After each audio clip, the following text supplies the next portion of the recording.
শান্ত এক গ্রামের রাত। মা বিড়াল তার ৩ ছানাকে নিয়ে রাস্তা দিয়ে হেঁটে বেড়াচ্ছে, কিন্তু হঠাৎ এক রাত সব বদলে দিল। তীব্র বৃষ্টি, আবার সাথে বজ্রপাত। এ যেন থামার নামই নিচ্ছে না। না, প্রথম ছানা স্রোতে চড়ে গেল। মা চেষ্টা করেও বাঁচাতে পারল না। গাছের গর্তে লুকালো দুটোকে নিয়ে।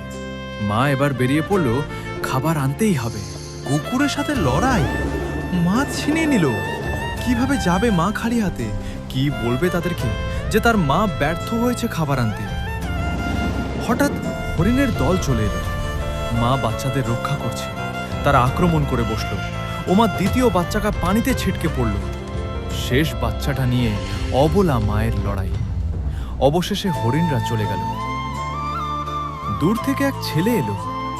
এ যেন এক আশার আলো ফুটল। মা আর ছানাকে কোলে তুলে নিল, তাদের জন্য খাবার দিল এবং থাকার জন্য একটি বাসা বানিয়ে দিল। সকাল হয়ে গেল। বেঁচে যাওয়া ছোট্ট বাচ্চাটা মায়ের সাথে ঘুম থেকে উঠল। তাদের জন্য সকালে কারা যেন খাবার দিয়ে গেছে। এভাবেই চলবে তাদের জীবনযুদ্ধ। এবারের মতো বিদায় নিচ্ছি। আবার দেখা হবে নতুন চমক নিয়ে। ততক্ষণ পর্যন্ত ভালো থাকবেন, সুস্থ থাকবেন।